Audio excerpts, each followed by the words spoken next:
Assalamualaikum warahmatullahi wabarakatuh. Halo Finders, gimana nih kabarnya? Baik-baik aja kan?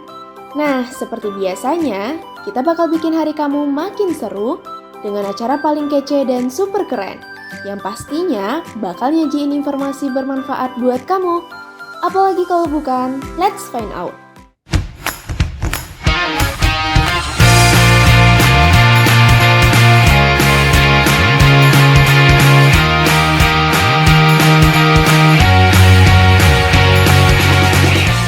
Finders udah tahu belum? Ketika sedang berpuasa, tubuh bisa mengalami kenaikan ataupun penurunan berat badan loh. Hal inilah yang membuat sebagian orang memanfaatkan waktu puasa untuk menurunkan berat badan. Ketika tubuh tidak mendapatkan kalori, seperti biasanya, maka berat badan bisa menurun. Berat yang hilang saat puasa berasal dari kurangnya cairan di dalam tubuh dan bukan lemak. Ketika makan dan minum, berat badan mungkin akan naik kembali. Pada dasarnya, diet saat puasa sama dengan diet ketika tidak berpuasa. Tetapi, apabila pola diet yang salah saat puasa dapat menyebabkan masalah kesehatan seperti kehilangan otot. Beberapa efek samping ketika sedang berpuasa yaitu pusing, sakit kepala, nyeri otot, dan kelelahan. Puasa juga bisa menyebabkan defisiensi vitamin dan mineral. Oleh karena itu, jika ingin diet selama bulan puasa, tidak boleh sembarangan ya. Finders tahu nggak sih, apa itu diet? Selama ini yang kita ketahui, diet merupakan soal menjaga berat badan, bahkan hingga menurunkan berat badan. Nah, itu tadi merupakan pengertian singkat yang kita ketahui dari diet. Gimana ya penjelasan lebih lengkapnya? Finders penasaran gak sih sama respon netizen yang udah ikut menjawab question box di Instagram Suska TV? Bakal kita bacain satu persatu nih, jadi stay tune ya! Halo Finders, gimana nih puasanya hari ini? Masih lancar kan? Nah, ngomong-ngomong, ada beberapa orang yang menjalankan ibadah puasa dibarengi dengan diet loh Finders. Kira-kira Finders tahu gak sih apa itu diet? Silahkan jawab di question box di atas ini ya! Halo Finders, Alhamdulillah kita masih dapat bertemu kembali dan Miss Kepo masih bisa menyapa Finders semua yang lagi ada di rumah, tempat tongkrongan, ataupun di belahan bumi manapun. Semoga kita masih dapat diberikan kesehatan oleh Allah Subhanahu wa Ta'ala ya. Oh ya, di episode kali ini Miss Kepo bakal bahas sesuatu yang biasanya dilakukan oleh orang-orang untuk memperoleh berat badan yang ideal nih. Pasti Finders juga udah tahu nih Miss Kepo bakal bahas apaan. Yaps, bener banget. Miss Kepo bakal bahas tentang diet. Nah, ngomong-ngomong, Finders sudah pernah ngejalani diet gak sih?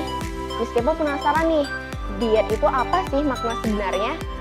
Daripada kita penasaran, sekarang Miss Kepo bacain dulu ya beberapa tanggapan dari Finders.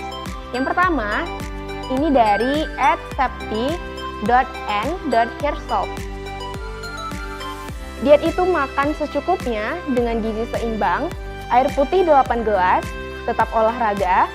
Oh iya, saat buka dan sahur, sebaiknya makan pisang atau kurma sebagai sumber mikronutrien. Wow, komplit ya Finders. Jadi, diet itu bukan berarti kita nggak makan ya. Maka dari itu, stigma yang buruk tentang diet harus kita rubah nih. Jadi, diet itu kita tetap makan tapi dengan porsi yang udah diatur berapa takaran sumber gizinya.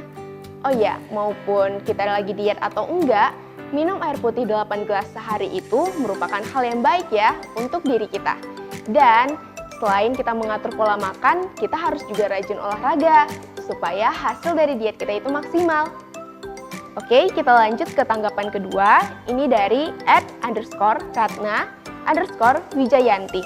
Diet itu mengkonsumsi karbohidrat, protein, dan serat sesuai dengan kebutuhan. Jangan makan gorengan dan manis-manis. Nah, jadi selama diet itu kita harus mengatur pola makan kita ya Finders. Yang sebelumnya biasa kita makan yang berlebihan, pas lagi diet, kita harus mengatur porsi makanan kita. Miss Kepo juga udah pernah baca nih Finders, kalau proporsi karbohidrat, protein, dan lemak itu adalah 60, 20, dan 15% secara berurutan. Hal ini dilakukan untuk memenuhi kebutuhan energi di dalam tubuh kita, supaya kita masih bisa melakukan kegiatan sehari-hari. Tapi bener nggak sih, kalau orang diet itu nggak boleh makan gorengan atau yang manis-manis? Nah, daripada kita bingung, kita simak yuk penjelasan dari ahlinya. Nah, apa itu diet? Dari Kamus Besar Bahasa Indonesia itu menjelaskan bahwa diet adalah aturan makanan khusus untuk kesehatan. Nah, kita berasumsi sehari-hari itu kan di kehidupan kita bahwa kita mengatakan bahwa diet itu hanya untuk penurunan berat badan. Sebenarnya tidak seperti itu ya. Diet itu bukan hanya untuk penurunan berat badan, tapi diet juga untuk kesehatan. Nah, dari pengertian oleh Sanjaja et al. 2009 di Kamus Gizi, beliau menjelaskan bahwa diet ini didefinisikan sebagai pengaturan pola makan ataupun konsumsi makanan. Baik makanan yang diperbolehkan untuk dikonsumsi ataupun makanan yang tidak diperbolehkan untuk dikonsumsi atau makanan modifikasi dengan memperhatikan jumlah tertentu.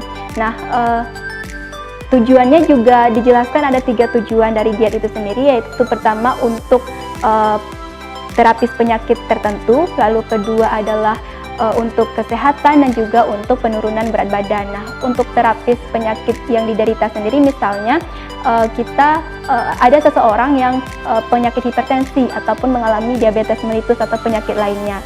Nah, diberikan diet khusus untuk penderita hipertensi, namanya diet hipertensi, ataupun diberikan diet diabetes mellitus untuk penderita diabetes mellitus. Nah, diet ini ada prinsip dan syarat dietnya. Jadi ada makanan yang diperbolehkan, makanan yang tidak diperbolehkan untuk dikonsumsi. Nah, dari situ bertujuan untuk memulihkan kondisi dari orang yang sakit tersebut. Nah, yang kedua adalah tujuan dari diet itu sendiri untuk menjaga kesehatan. Di sini bisa dijelaskan bahwa orang yang normal ataupun orang dengan berat badan normal, orang dengan kondisi kesehatan yang masih prima, yang masih bugar, itu juga harus melakukan diet. Artinya juga harus mengatur pola makan, juga harus menjaga makanannya yang dikonsumsi. Nah, dengan mengatur pola makan tersebut, dengan menjaga makanan yang masuk ke dalam tubuh, maka akan mempertahankan kondisi tubuh seseorang.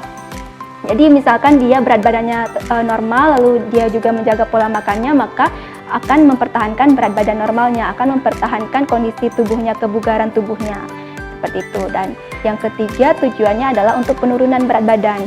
Nah, ini kan biasa kita sering kita lakukan sehari-hari ya, misalnya kita nimbang berat badan, lalu lihat timbangan, kok naik 1 kilo, naik 2 kilo, langsung panik, langsung was-was, cemas gitu kan. Wah, saya harus diet nih gitu. Saya harus melakukan diet, mengatur pola makan lagi gitu. Jadi tujuan yang kedua penurunan berat badan, di mana kita harus mengasup ataupun asupan kalori yang kita konsumsi sehari-hari itu harus kurang dari kebutuhan kita. Misalkan kita membutuhkan 2000 kalori per hari, maka asupan yang harus masuk ke dalam tubuh adalah kurang dari 2000 kalori per hari untuk tujuan penurunan berat badannya tercapai. Jadi intinya bahwa diet itu mengatur pola makan, mengatur konsumsi makanan kita, baik makanan yang diperbolehkan untuk dikonsumsi ataupun makanan yang tidak diperbolehkan untuk dikonsumsi, dan juga harus memperhatikan jumlah dari makanan yang kita konsumsi tersebut, sehingga tujuan diet itu tercapai. Apa tujuannya juga harus jelas, apakah untuk kesehatan ataupun untuk terapis penyakit yang diderita ataupun untuk penurunan berat badan tadi, atau kedua-duanya, misalnya penurunan berat badan dan juga untuk terapis penyakit, atau salah satunya atau ketiga-tiganya, tergantung tujuannya. Jadi diet itu harus kita lakuin dengan benar supaya kita nggak sakit ya Fenders. Jangan kemana-mana ya, Miss Kepo bakal balik lagi di segmen 3 dengan topik pembahasan menarik selanjutnya.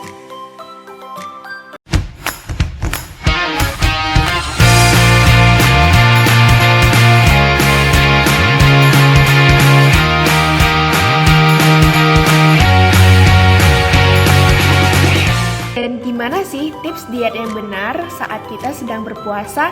Silakan jawab di question box di atas ini ya. Nah, setelah kita mengetahui apa makna diet yang benar, sekarang kita harus cari tahu nih gimana ya cara ngejalanin diet yang benar, apalagi di saat kita sedang berpuasa. Nah, sebelum kita simak penjelasan dari ahlinya, Miss Kepo bacain lagi ya beberapa tanggapan dari Finders. Yang pertama, ini dari @fadra2001. Cara diet yang benar yaitu menahan diri untuk tidak makan secara berlebihan atau mengatur makan sesuai dengan kondisi tubuh. Jadi, kalau kita lagi diet nih Finders, kita harus menahan diri kita supaya nggak makan berlebihan. Jika sebelumnya kita makan berlebihan, pas lagi diet, kita harus mengatur porsi makanan kita supaya diet kita itu berhasil. Nah, kita lanjut ke tanggapan selanjutnya. Dan di sini juga banyak nih tanggapan Finders yang bilang kalau cara diet yang benar adalah dengan mengatur pola makan sehat untuk memperoleh berat badan yang ideal. Kira-kira benar nggak ya? Kita simak penjelasan ahlinya yuk. Tips diet untuk berpuasa itu sendiri ataupun menjaga pola makan saat berpuasa. Jadi frekuensi makan kita sehari-hari kan biasanya 3 kali sehari ya. Tapi saat kita berpuasa frekuensi makannya berkurang 2 kali sehari. Otomatis asupan kalori dan juga zat gizi yang masuk ke dalam tubuh kita juga akan berkurang. Maka kita harus memperhatikan pola makan kita, harus menjaga pola makan dan juga konsumsi makanan. Ada beberapa tipsnya, yaitu sekitar 7 tips ya. Yang pertama itu adalah mengakhirkan makan sahur. Artinya kita makan sahurnya mendekati imsak. Jadi ini bertujuan untuk adanya cadangan energi yang lebih tahan lama. Adanya cadangan energi tahan lama ini akan membantu kita melakukan aktivitas sehari-hari. Adanya cadangan energi ini membuat kita beraktivitas sehari-hari tidak mudah lelah, tidak mudah letih. Jadi ada energi untuk melakukan aktivitas sehari-hari. Tips yang kedua itu adalah memilih makanan saat sahur. Jadi pada saat sahur kita harus sebaiknya mengonsumsi makanan sumber karbohidrat kompleks ya, ataupun makanan dengan indeks glikemik yang rendah dan kaya akan serat. Jadi bisa mengonsumsi sayur-sayuran ataupun jenis umbi-umbian. Nah, kenapa harus memilih makanan seperti itu yang kaya akan serat ataupun makanan yang indeks glikemiknya rendah? Di mana makanan ini itu membuat kita lebih tahan lapar. Jadi maksudnya membuat kita mudah kenyang dan tidak cepat lapar seperti itu. Jadi harus memilih makanan-makanan seperti umbi-umbian ataupun sayur-sayuran pada saat sahur. Tips yang ketiga yaitu pada saat sahur harusnya dihindari makanan atau dibatasi minuman yang berkafein ataupun minuman teh, minuman soda, minuman teh ataupun kopi itu harus dihindari ataupun dibatasi. Jadi minuman berkafein, teh ataupun kopi harus dibatasi. Kenapa? Karena minuman-minuman ini itu bersifat diuretik. Apa itu diuretik? Diuretik itu sendiri adalah membuat kita mudah pipis ataupun mudah membuang air kecil saat berpuasa. Jadi minuman ini bisa membuat kita mudah sering buang air kecil. Kalau sering buang air kecil, otomatis kita akan kehilangan cairan tubuh atau dehidrasi. Nah, kondisi dehidrasi ini bisa mengakibatkan letih, lemah, lesu pada tubuh kita dan akan konsentrasi saat beraktivitas juga akan buyar seperti itu. Jadi harus dihindari minuman-minuman ini saat saat sahur maksud saya. Dan dan dibatasi juga karena kopi ini juga mengandung juga bersifat ergogenik ya. Jadi kopi bersifat ergogenik, artinya adalah kopi bisa membuat kita cepat lapar. Jadi dia membuat kita cepat lapar dan mempercepat proses pencernaan sehingga mudah lapar seperti itu. Jadi harus dibatasi ataupun dihindari pada saat kita sahur minuman-minuman yang berkafein ataupun minuman teh dan juga kopi. Dan keempat adalah kita tidak boleh mengonsumsi ataupun menghindari makanan-makanan yang terlalu pedas ataupun terlalu asin, terlalu berminyak atau goreng-gorengan, terlalu makanan-makanan terlalu pedas, terlalu asam juga tidak diperbolehkan saat sahur. Kenapa? Karena pada saat mengonsumsi makanan-makanan pedas itu akan menyebabkan diare ya, bisa menyebabkan diare. Nah, diare ini akan berakibat juga pada dehidrasi atau kehilangan cairan tubuh tadi. Kalau terjadi dehidrasi, maka akan mengganggu aktivitas kita selama berpuasa dan akan mengganggu ibadah kita saat berpuasa. Yang kedua, kalau makanan asin sendiri itu kalau terlalu asin maka dia akan menyerap air dalam tubuh itu lebih banyak sehingga sehingga kita bisa berakibat ke dehidrasi atau kehilangan cairan tubuh. Nah, kehilangan cairan tubuh tadi juga akan berakibat ke mengganggu aktivitas kita sehari-hari dan mengganggu ibadah kita juga tentunya. Sedangkan makanan-makanan yang asam itu akan berpengaruh ke lambung ya. Jadi lambung bisa rusak seperti itu. Jadi memberikan efek yang buruk lah bagi lambung kalau kita makan makanan yang terlalu asam. Jadi harus dihindari makanan-makanan tersebut saat berbuka ataupun saat sahur. Dan yang kelima itu tipsnya adalah pada saat berbuka puasa harus sebaiknya mengonsumsi buah-buahan dan juga kurma ya. Kalau kurma itu sendiri dia mengandung glukosa sederhana, yaitu jenis glukosa dan juga fruktosa. Di mana glukosa dan fruktosa ini dia akan mempercepat pengembalian energi yang hilang dari saat kita berpuasa. Jadi saat kita berpuasa kan kita energinya terpakai. Jadi kita konsumsi kurma, jadi akan mempercepat dari proses pengembalian energi tersebut supaya kita mempunyai tenaga lagi untuk melakukan ibadah sholat tarawih ataupun ibadah lainnya seperti mengaji dan sebagainya. Nah, kurma ini juga mengandung kalium yang cukup tinggi ya. Jadi adanya kandungan kalium pada kurma itu akan mudah dalam pengaturan cairan tubuh. Jadi kita tidak mudah dehidrasi. Adanya cadangan asupan cairan atau mempertahankan asupan cairan untuk puasa pada hari berikutnya seperti itu. Ya, tips yang keenam yaitu selain kita memperhatikan asupan makanan kita juga harus memperhatikan asupan cairan. Nah, asupan cairan di sini supaya kita tidak dehidrasi saat berpuasa. Setidaknya kita membutuhkan 2 liter ataupun sekitar 8 gelas per hari ya untuk asupan cairan. Oleh karena itu kita harus mengatur asupan cairan tersebut. Jadi pada saat berbuka puasa ataupun pada saat sahur ataupun menjelang tarawih bisa minum sekitar 1 gelas ataupun 2 gelas seperti itu. Jadi asupan cairan kita terpenuhi. Tips yang ketujuh ataupun yang terakhir itu melakukan aktivitas fisik ataupun olahraga. Jadi bukan hanya untuk mengatur pola makan, mengatur asupan makanan ataupun asupan cairan. Jadi aktivitas fisik juga harus diperhatikan. Kita harus olahraga saat berpuasa bisa dilakukan misalnya 30 menit ataupun 1 jam sebelum berbuka atau setelah tarawih. Jadi kita bisa melakukan olahraga, tapi olahraganya bukan jenis olahraga yang berat ya.